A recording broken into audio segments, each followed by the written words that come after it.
So, Tony, you had a little more than 4 months away from hockey, and then you get back on the ice with your teammates. Was it almost picking up where you left off, or was it a very different kind of weird feeling being back in mid-July? Well, no, we a lot of guys started for phase two, so we kind of got used to being back on the ice together, and we picked up like teammate-wise and laughing-wise and all that stuff in the locker room, like we were here yesterday. So it's been pretty easy. I thought my lungs were going to be a little worse the last 2 days, but I kind of felt pretty good. So it kind of just feels like we're right back to where we were in March, and hopefully we could start playing like we were in March as well. Yeah, what do you think is going to be the biggest challenge of doing that, picking up where you left off in mid-March, because you guys really were where you wanted to be as a team? Yeah, I mean, I guess there's two ways to look at it because everybody's in the same spot, right? So, but to me, like the first game, you're jumping right into must-win games. Like the exhibition game is what it is, but it's not going to be like, what the game one's going to be. I mean, 5-game series, game one's pretty much a must-win. I mean, obviously, you can still win the series, but game one's pretty massive in a 5-game series. So you're going into a game that's like do or die almost in a way, and you haven't had the puck touches that you're used to. I know you can do as much scrimmages as we're going to try to do and get ready for it, but nothing's like full game speed with full compete level with another team trying to beat you rather than going against your own teammates. So it'll be a test, but everybody's in the same spot, and I think we got a young group, which is, I think, going to play to our benefit. A lot of young guys that are not going to get tired, a lot of energy even with these 4 months off. So I think we're going to be good. And Tony, doing it in a place that you never expected to be, Toronto, and doing it in a building where there will be very little noise. Everybody always talks about playoff atmosphere and that you can't replicate it. The NHL will probably try, but have you given thought to how strange it's going to be and how challenging it's going to be to play in front of a building with no fans? So a regular season game with no fans to me would be really weird, and I think it would, kind of drown out the energy of the game player-wise in a sense, especially like if you were a home team, you'd go down 2-0, for example, or whatever. There's kind of nothing there besides yourself to pick you up. The fans play a big part in my opinion. I've never played a playoff game yet, actually, so this is a first for me. So I'm used to watching on TV and the fans go crazy, and to me, it energizes players for sometimes both sides, home and away, but a lot of times, you get your home crowd. So without it, I'm sure it's going to be real weird, but I've been talking to some guys here, and like we all kind of know what we're going to get into. It's like a practice scrimmage. We do it a lot in the summer. Obviously, the compete level is going to be way higher, and the will to win is going to be way higher. But it's just something that maybe the national anthem is going to be weird. All that kind of stuff's going to be weird. But when you get the puck in your stick or, you're defending, you still got to do the same thing you're going to do, whether there's 10,000 people there or 200,000 or zero. So I think we'll get used to it pretty fast. So 15 goals, 53 points, top 4 in the league among all defensemen in both of those categories. I know that you don't lack for self-confidence, and I'm sure you had some idea about what you wanted this season to look like for you. Was it even better than you thought it would be, or is this the Tony DeAngelo that you always knew this would be? A little bit of both. I mean, this is what I expected of myself from year one. Kind of, I have a high expectation of my play, but, as you get into the league, you kind of figure out what, how you're going to translate yourself into the player you want to be. It's not easy to come in and just start putting up points. But this year I kind of thought I got, early on in the season I struggled, to be honest. The first 5-6 games I was really unhappy with my game. And I kind of started just getting some confidence back early in the season. Nothing really was going on. And then I got hot. And the confidence really came back. And I kind of just stayed that way the whole year. And I felt real good from probably game 7 or 8 until game 70 where we stopped. So I had a high expectation for myself coming into the year because I had a real good finish last season, and I thought I carried it over well. And I think, I give a lot of credit to the teammates stuff too. We have guys that are, the team got better. We took a step forward. A lot of guys making high-level plays with Panarin and Mika and Stromer and Foxy. So we did, that helps as well. That helps taking a step up like that team-wise. You got to give a lot of credit to those guys. Yeah, a lot of guys and the administration too, JD and David Quinn, point to that trip to Western Canada, specifically the near great comeback that you had and then the loss to Vancouver. What changed, do you think, from before to after? You know what? That comeback to me was the big game. I know JD talks about the game after Calgary, and then we talked about not letting in goals, and then we go up 6 to Edmonton there. But the way we came back in that game, I mean, most teams could have turned that game into either one or two things. You could have lost 10-1, or you could have turned it into a brawl. I guess back in the old days, maybe it would have turned into a brawl a little earlier. But we know we could score, and we actually weren't playing that bad. It was kind of penalties, and they were getting deflections. Nothing. We weren't getting dominated or anything. And then we score one. We're like, all right, we score one. Then we score 2, 3. And now we're taking, this is like at 6-3, we thought we could come back. So now we're 6-4, 6-5. Honestly, we could have tied at 6-6 a few times before they scored the empty net goal to take the lead there. And after that game, I felt like we had confidence in the locker room. It wasn't like when you let up 6 goals early on, the locker room could shut down pretty fast and kind of be quiet. Like I said, there's 2 ways it could go. And we went the third way. We almost came back and tied the game, which to me showed good character, especially with a young team. We were able to fight back and almost win that game or even get a point out of that game. And then from there, we lost to Vancouver. It was a real good game. 2-1, I think they scored late. Really probably should have been a game we won or went to overtime. And from there, we just played really well. We were beating good teams. We were competing really well with good teams and just proving to ourselves that we're right in this mix with these teams and we believe we could play with them. And now we have a chance to go and beat them. So I think we put ourselves in a good spot. And that stretch coincided with a ridiculous run by Mika Zibanejad. I think it was 19 goals in 16 games. Put your defenseman's hat on and tell me from a defenseman's perspective, what is it about what he did in the second half of the season that makes him so effective and dangerous? Yeah, I mean, it's probably going to sound really like a hockey player's response or a hockey coach's response, what I'll give you. But everybody knows what he does offensively, the way he could shoot the puck and score from all different angles and make plays. But you got to remember he's a center and he's a first-line center playing against the other team's top lines. And the way he defends, he's such a big body. He got that wide track stance. He defends hard. He's strong. And a lot of times you'll see him below our goal line helping the defenseman out. Next thing you know, he's scoring down the other end, playing like a full 200-foot game. And he kills penalties. He wins face-offs.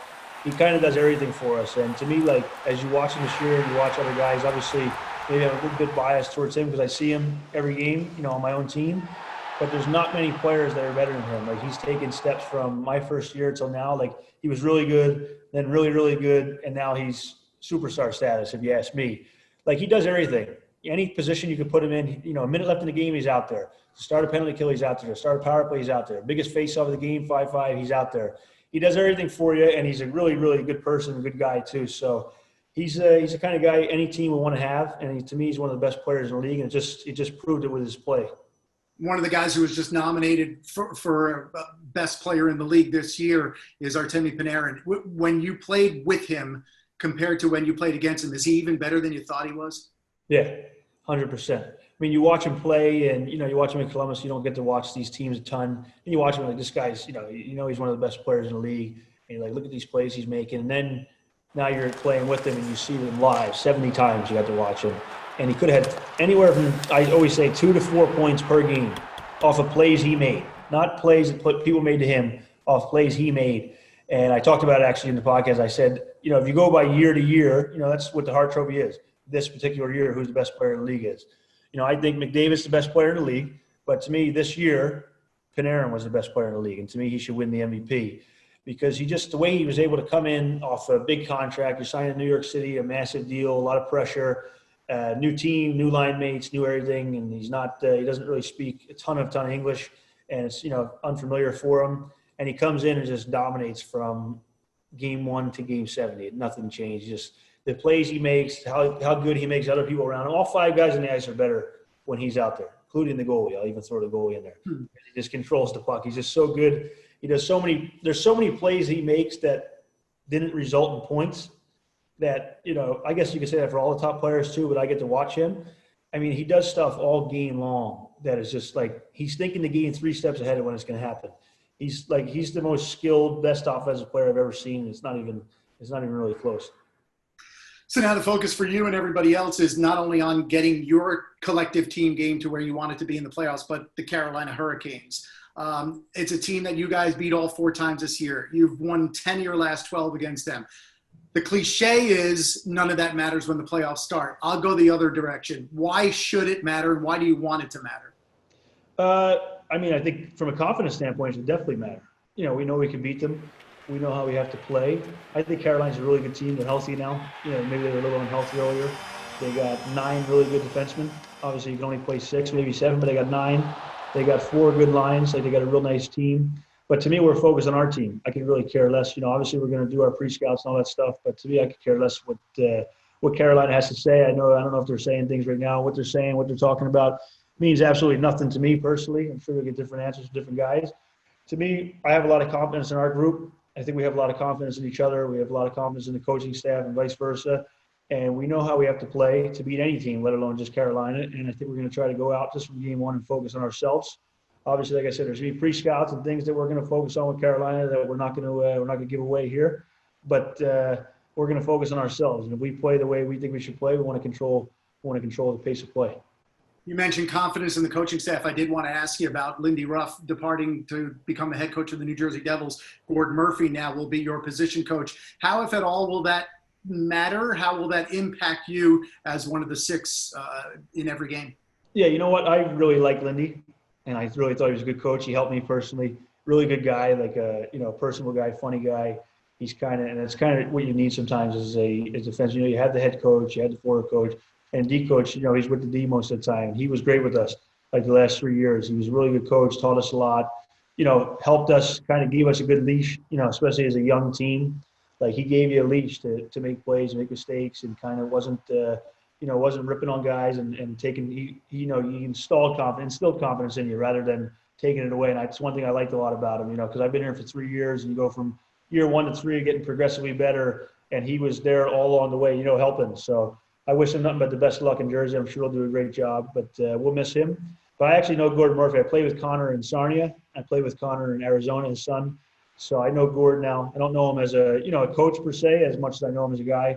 But first 2 days of camp, real good to have him so far. He's got a good hockey mind. He's kind of, he likes some of the stuff he's been saying to us, and he's ready up. It's like he's been here for a year already. He's kind of not holding back, and I like that about him so far. And I think he's got a lot of experience. I'm sure he's going to do a real good job for us. Tony, as someone from the area and somebody who understands the passion of New York and the New York area, the whole country's been devastated by what happened the last 4 months, but New York in particular, especially at the beginning of the pandemic. When you guys begin this playoff run and you're representing New York, how much will all of that not only be on your mind, but maybe be a little bit of a motivating factor for you, understanding that these fans are going to gravitate toward not only watching hockey again, but rooting for New York? Yeah, I mean, we've done a great job as a team of keeping in touch with the workers of the hospitals and the frontline workers, and I think we've done really great with that.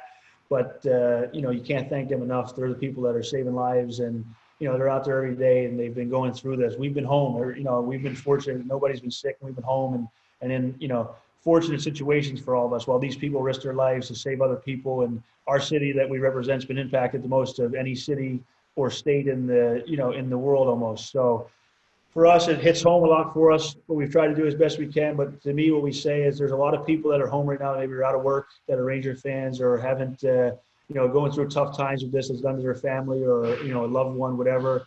And they love the Rangers, and we have a chance to bring people together. No matter what's going on in the world, they're going to turn on that Ranger game when we start in game 1, and there's a good chance for us to put a great brand of hockey out there and bring people together, because I think sports do that for any team, but us in particular, with our city and what our fans have gone through. Obviously, we don't know all the situations, but one can only assume. It's a good chance for us as a team and an organization to bring people together and have them rally around something to cheer about. So we're excited for that as players, and we're excited to bring it back to the fans as well. Last question. Mika said it on day 1 back together as a team that you guys are going out there to win 19 games and win the Stanley Cup. How confident are you in what this team can accomplish if you do manage to pick up where you left off? Yeah, I mean, that's the motto we got to have, right? We're not coming here to mess around. Like, once game 1 starts, we're looking, you win 1, you want to win 19. But I'll take it. I want to take it, one game at a time, like I'm sure everybody wants to do. But, when you look big picture, we're here to win. We're not in for 24 teams to have a little fun and go play, get experience in the playoffs. We want to win. And I think every team's going to say the same thing. But for us, there's a real good confidence in the room. And obviously we could talk a lot about it, but we got to go out and do it. Whatever happened in March and April, whatever, it's gone now. So we got to regroup, get back together, get ready to go. We got to go out and put all the talk behind us and win games.